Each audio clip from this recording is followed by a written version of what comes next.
4 high-level players signed with the Chicago Sky within weeks of Angel Reese leaving, not 4 roster fillers looking for a minimum contract. Skylar Diggins-Smith, 7-time All-Star. Diezani Carrington, 2024 Most Improved Player and First-Team All-Defensive Selection. Azura Stevens, a veteran with genuine championship experience. Rickea Jackson, one of the most electric young scorers available anywhere in the league. None of them hesitated. None of them needed convincing. And that speed tells you everything you need to know about what was actually happening inside that locker room for the last 2 years. Here's what you've been sensing, but nobody in the mainstream has been willing to say out loud. The undesirable destination narrative around Chicago was never about the city of Chicago. It was about a specific environment inside that building. The moment that environment changed, the entire league's perception of the franchise changed with it, practically overnight. What we're building out today is a documented 2-year trail of behavior that finally collapsed under its own weight, and the downstream effects now quietly reshaping the Eastern Conference, including what it means for Caitlin Clark and the Indiana Fever going into 2026. If you've been watching this situation and feeling like the real story was bigger than a simple trade, hit that like button right now. What's in front of you goes a lot deeper than the box score ever revealed. Let's start with the numbers that look right on paper, but don't survive serious scrutiny. Angel Reese earned 2 consecutive All-Star selections during her time in Chicago. She produced double-doubles with regularity and led the league in rebounding across back-to-back seasons. On paper, that reads like a franchise cornerstone. So why did the Sky finish 13-27 in her first season, and then somehow get worse, posting 10-30 the following year? That's not a rebuilding dip. That's a team trending in the wrong direction, while the same centerpiece remained in place the entire time. Before we move past those rebounding numbers, they deserve a much closer look, because they're not quite what they appear. A significant chunk of Reese's boards came from offensive rebounds, and a meaningful portion of those offensive rebounds came directly off her own missed shots. She'd fire, miss, retrieve, potentially miss again, and each one of those grabbacks registered identically on the stat sheet to a contested defensive rebound, fought for against a physical post player.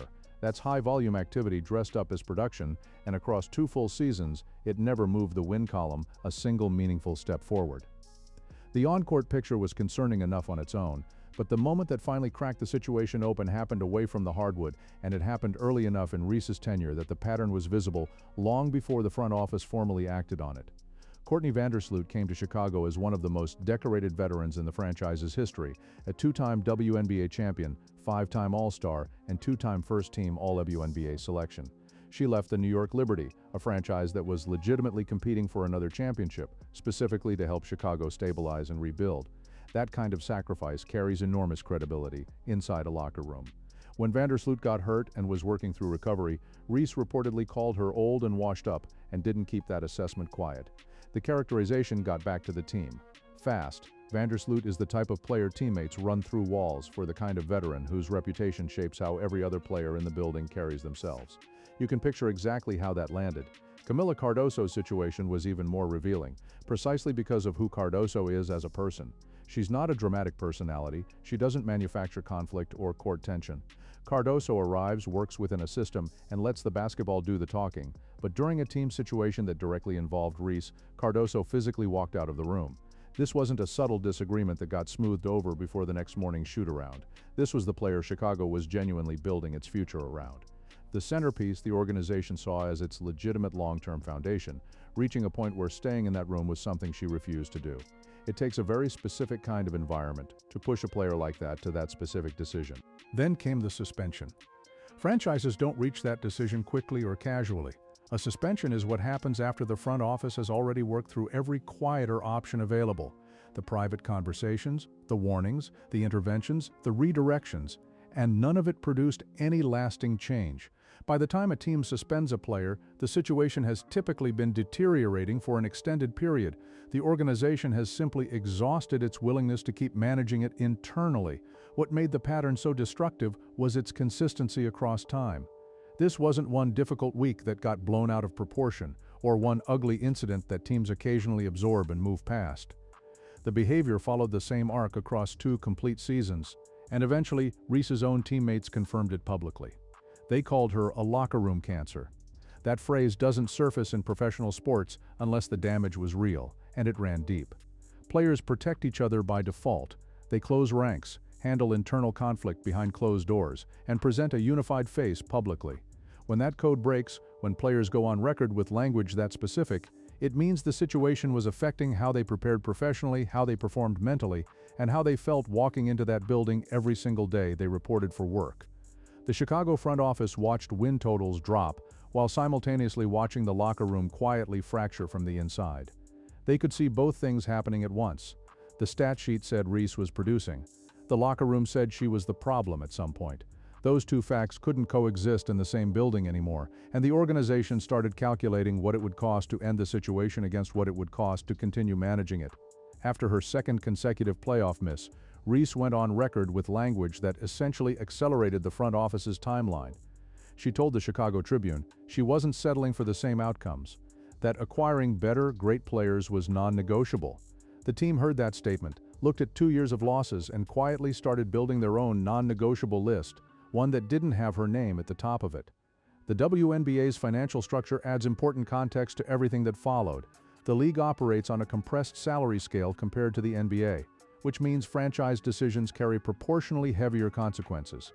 When Chicago finally chose to move forward, the shape of the deal they accepted revealed exactly how they saw the situation. 2 first-round picks and a second-round swap in 2028. That's what Atlanta paid for a 2-time All-Star who'd led the league in rebounding for back-to-back seasons. The internet's reaction ranged from shock to dark humor. One commentator compared the return to a bag of chips. Future draft capital isn't worthless in the WNBA, but it's also not what you accept for a player you genuinely believe is going to change your franchise's trajectory. Teams that reluctantly move a legitimate star because of cap pressure or a scheme mismatch spend months fighting to maximize value. They demand proven, immediate assets. They hold out until the return reflects what they're losing. Chicago didn't do any of that. Atlanta arrived with future assets that won't appear on a basketball court for years, and the Sky accepted the offer essentially the moment it came through the door. One source described it plainly. Chicago wanted the situation resolved badly enough that they took the first viable offer that came in. That's not a franchise maximizing value on a cornerstone player. That's a franchise ending an untenable situation and accepting whatever it cost to close the chapter quickly. And once that chapter closed, what happened next moved at a pace that was almost uncomfortable to watch from Atlanta's side of the league. The speed of Chicago's post-Reese transformation is the detail that permanently undermines the 2-year narrative that the franchise was simply a bad destination. Skylar Diggins-Smith didn't conduct weeks of due diligence on the organization's direction. She signed Diezani Carrington, didn't weigh more attractive competing offers at length before reluctantly choosing Chicago. She signed Azura Stevens, a veteran with actual championship rings, and the leverage to be selective, chose the Sky without hesitation. And then Chicago executed a trade for Rickea Jackson, one of the most coveted young players available anywhere in the league before the summer was over. For 2 complete years, the narrative around the Chicago Sky was that the city was cold, the organization was disorganized, and the franchise was going nowhere. That narrative had real traction. It circulated through media coverage, fan discourse, and analyst circles with enough consistency that it became the accepted explanation for why Chicago couldn't attract talent. But it ran for exactly as long as Angel Reese was the centerpiece of that roster. The week she wasn't, the story fell apart entirely. Stars weren't avoiding Chicago because of anything the franchise offered or failed to offer. They were avoiding the specific atmosphere that existed inside that building. Once that atmosphere cleared, everything changed. Now drop your take in the comments right now. Do you think the league's free agents made the right call steering clear of Atlanta's new roster? And stay with us, because what's coming next explains exactly how that free agency picture plays out and what all of it means for the one team the rest of the Eastern Conference is still chasing. While the free agent wave was building toward Chicago, the Sky handed Reese's number 5 jersey to Rickea Jackson, not retired, not held under consideration, given to the next player. Reese's fan base flooded social media immediately, demanding the number be retired in honor of her contributions. And that reaction is worth sitting with for a moment, because jersey retirements exist for players who delivered championships, deep playoff runs, and something permanent worth preserving. Reese's Chicago teams finished 13-27, and then 10-30. There is no banner to raise. There is no deep run to commemorate. The franchise didn't just move on. They actively replaced her name, her number, and the entire narrative surrounding their organization. Fast enough that it didn't register as a transition, it registered as a correction. Atlanta, meanwhile, publicly characterized Reese as a perfect fit, a dynamic talent whose competitiveness aligned with their vision. What the Dream's front office apparently didn't fully account for was the reputational cost of that acquisition when they went shopping to fill out the rest of the roster. Reports moved through the league quickly, through the informal channels that carry information in professional sports more efficiently than any press conference ever could. Agents talking to agents, players texting players. The word that moved through those channels was consistent. Some players around the WNBA had absorbed everything that came out of Chicago's locker room, and they weren't rushing to sign with a team built around Angel Reese. There was no official announcement, no player went on record. But by the time Atlanta was actively recruiting in free agency, the landscape had already quietly formed around them. Brittney Griner, who had been a significant piece of Atlanta's 2025 roster, signed with the Connecticut Sun within days of the Reese trade going through. Atlanta's response was to position Reese as the upgrade. Let's be exact about that comparison. Griner is a two-time WNBA champion, a league MVP, and spent more than a decade as one of the most decorated players in the history of the sport. Angel Reese has never played a single playoff game, not one. So Atlanta removed a player with 2 rings from their roster and replaced that spot with someone whose teams finished 13-27 and then 10-30, and called it an upgrade.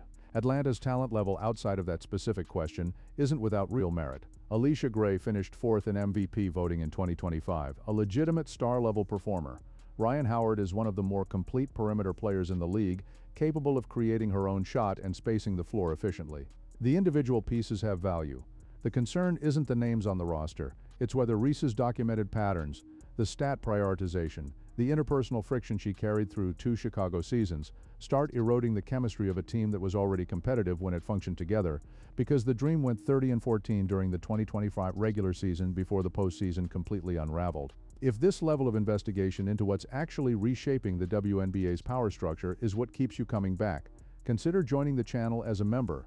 Your support is what makes it possible to keep going this deep into the stories everyone else is skating past.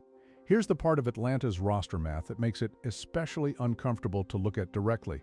The Dream went 30-14 in 2025, claimed a top seed, and then lost in the first round to an Indiana Fever team that was playing severely shorthanded, missing a fully healthy Caitlin Clark and significant portions of their healthy roster.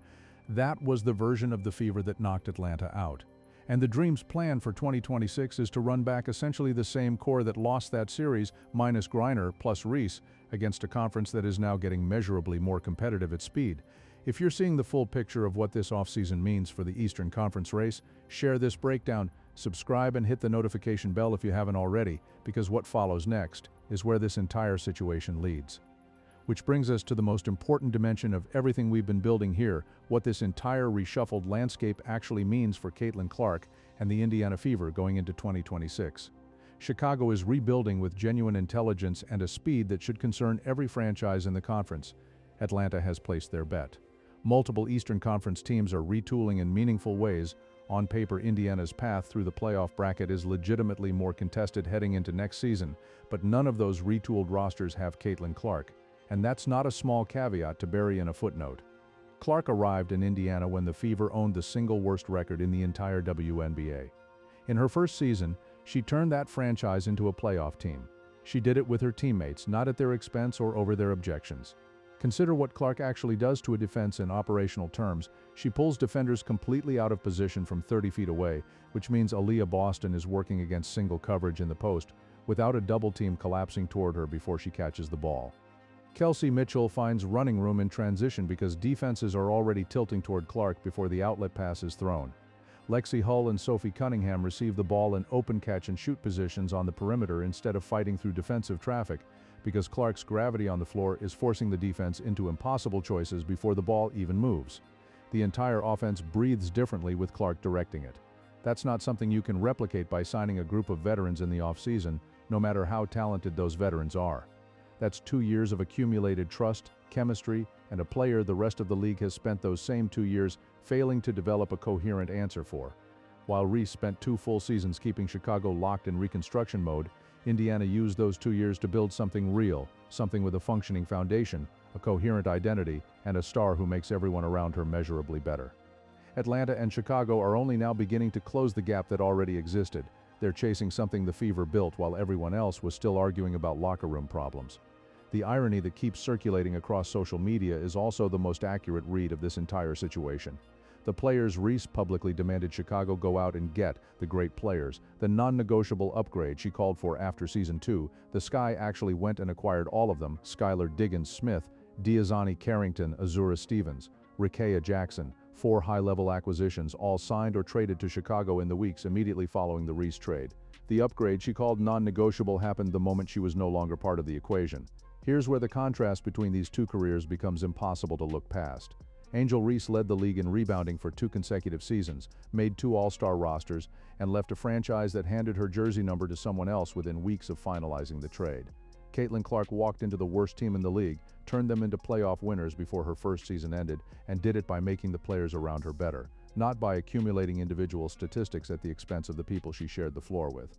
That gap is not closing. Atlanta can't fill their roster. Chicago keeps landing stars, and somewhere in all of this, Reese is still waiting for the calls that match the ambitions she announced publicly in Chicago, wondering why the league's best free agents are pointing their decisions somewhere else. The answer to that question isn't hiding. It's sitting in 2 years of documented receipts, 4 free agent signings that happened the week she departed, and a franchise that replaced her jersey number before anyone had fully processed the trade. The story of what happens next in Atlanta is just beginning to take shape, and based on everything the Chicago chapter revealed, the 2026 season is going to tell us whether the Dreams bet pays off, or whether the same patterns follow Reese into a new city with a new cast. Subscribe and hit the notification bell right now so you don't miss a single development as this unfolds, because we are watching Atlanta's locker room very closely from day one. Drop your prediction in the comments on how Angel Reese's first season with the Dream actually plays out, and don't go anywhere. The next video is already in production. And if what happened in Chicago is any indication, Atlanta's storyline is going to be worth every minute of your time.